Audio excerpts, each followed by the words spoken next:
Well, the fuse that will take us to an explosive conclusion to Dexter New Blood has definitely been lit in this, the 6th episode of the season. In this video, I'll be recapping this week's episode as well as providing my theories on the rest of the show. I've broken this video into 3 major sections: Harrison and Dexter, Molly Park, and the missing girl killer. Before I get started though, let me know down in the comments how you're feeling after this episode. I personally think this is one of my favorite episodes so far, so I'm excited to hear what you all are thinking down below. All right, let's get started with Harrison and Dexter, and the episode kicks off with Harrison doing chores to make up for how he's treated Dexter. Dexter finds a job application for Kurt's diner, and he questions Harrison on this because he doesn't have a good feeling about Kurt.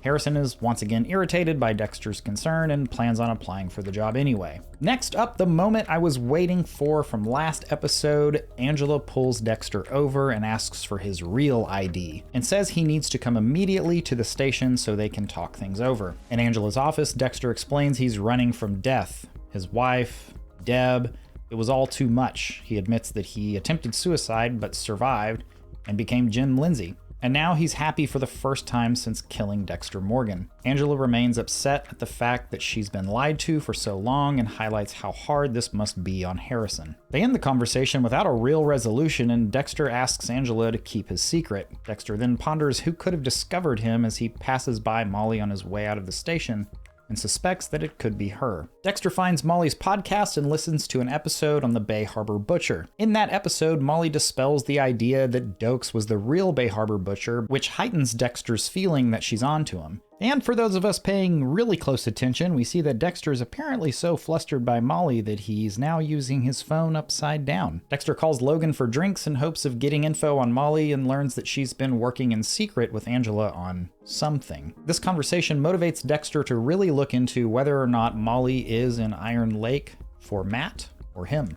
Later in the episode, Dexter and Harrison meet with a therapist, where Dexter explains that he's hoping for a better way to communicate with Harrison. Harrison says that his issues started back when he was 5 when Dexter left him, his stepmom dying later, and going through the foster care system. Dexter fumbles through this entire therapy session by lying about his childhood and time in Miami. In the end, he says he's made peace with everything, which clearly bothers Harrison. When asked how Harrison is feeling now, he says he's feeling abandoned. Not just from before, but in this moment, because he can tell Dexter is not being honest. And we later see Harrison breaking into Audrey's room so that he can talk to her about the things that he's been dealing with. He explains that he thinks about hurting people, everyone, all the time. Audrey says she gets it and understands why he's angry and bitter all the time. And they sleep together and are caught by Angela the next morning. At the end of the episode, Iron Lake is taking on Moose Creek in a wrestling match. Harrison is, for whatever reason, triggered again and snaps his opponent's arm even after having won the match.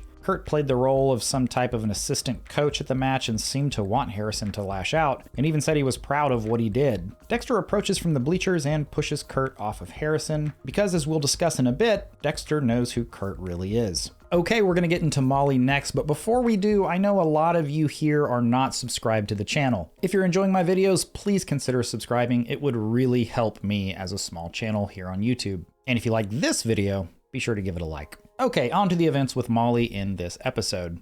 In an effort to continue to understand why Molly is in Iron Lake, he finds her and Kurt talking at Leonard's Lodge, the local tavern. Dexter records their conversation and hears Kurt tell Molly that Matt was never really in New York and actually showed up at his place drunk. He tells her that Matt is hiding out at his off-the-grid cabin that nobody really knows about. Kurt tells her she can meet him there and interview him all she wants, but she can't tell anyone she's going out there. She agrees to these terms and heads to the cabin with Kurt. Dexter tails Kurt and Molly to the cabin, where he sees Kurt take Molly into his basement. Dexter identifies that everything about Kurt's cabin and behavior is serial killer 101. He ponders the idea of letting Kurt take care of the Molly situation for him, but ultimately decides to save her by going down in the basement behind them. Dexter pulls a spin move past Kurt and gets into the apartment, revealing to Molly that Matt isn't there.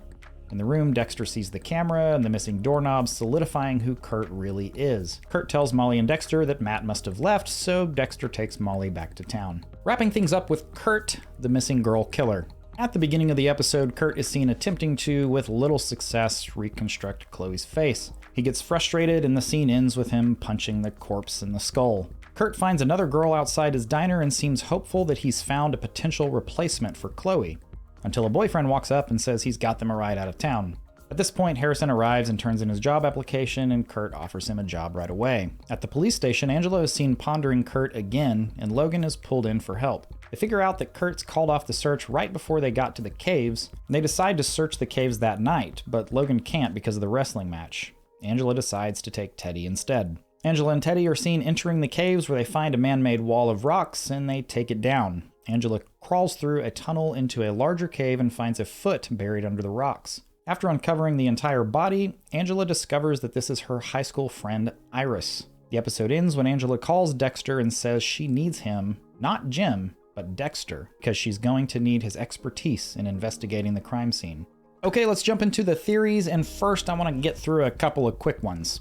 Logan seemed very suspicious to me whenever Angela was talking about wanting to search the caves. It seemed like he was trying to persuade her against it to some degree. It definitely felt to me like he did not want them going to the caves. Is he somehow in Kurt's pocket and to some degree is aware of the fact that the caves need to remain a secret of Kurt's? Did anybody else feel this weirdness with Logan in this episode? Okay, there's been talk of Molly and the fact that she's in Iron Lake because of Dexter. But after this episode, I just really didn't get that feeling. It does seem to me that she is strictly here because of the Caldwell case and now the missing girl situation. All that said, I do think it would be weird for her to have covered the Trinity killings and know who Rita was and not know who Dexter was and see him face to face and not be able to recognize him. So I guess I won't completely dismiss this theory yet. And because it needs to be said in every video, yes, Harrison is still the real Harrison. He's not some undercover Miami agent or partnered with Molly or anything like that. Okay, moving on. I talked about this a little bit in my last episode, and I got a little bit of hate for it, but I still get the sense that Kurt is trying to pull Harrison under his wing to some degree, almost in a similar way Harry did with Dexter. This feeling was really magnified for me at the wrestling match when Kurt clearly wanted Harrison to legitimately hurt his opponent, and even congratulated him after doing so. It feels like Kurt is hoping to drive a wedge between Harrison and Dexter, in hopes of potentially having Harrison replace Matt as his own son, but just a better one. And I also believe Kurt sees the darkness in Harrison, which excites him even more and gives him some idea that maybe him and Harrison can even bond over their shared darknesses. Okay, Dexter clearly knows that Kurt is the missing girl killer, and I believe based on what we saw in the scene down in Kurt's basement apartment that Kurt knows that Dexter knows. A part of me does believe that Dexter is going to kill Kurt. I'm just not entirely sure on how everything else around that's going to play out. There's a part of me that thinks that Kurt is going to pull Harrison in under his wing and Dexter is going to end up killing Kurt and Harrison's going to see it happen, which is obviously going to be a problem. That said, I think it's actually probably more likely that Dexter in his new role as interim Iron Lake CSI is just going to plant evidence that's going to point Angela to Kurt as the one responsible for the missing girls. I think that Dexter's going to recognize that it would be too hard to just kill Kurt and have him just disappear when he's so deeply rooted in this community. So the best way to get rid of him is just to have him arrested for his crimes. Okay, that will do it for this video. I cannot wait for episode 7, and I look forward to discussing it with you all next week. Thank you for being here. See you in the next one.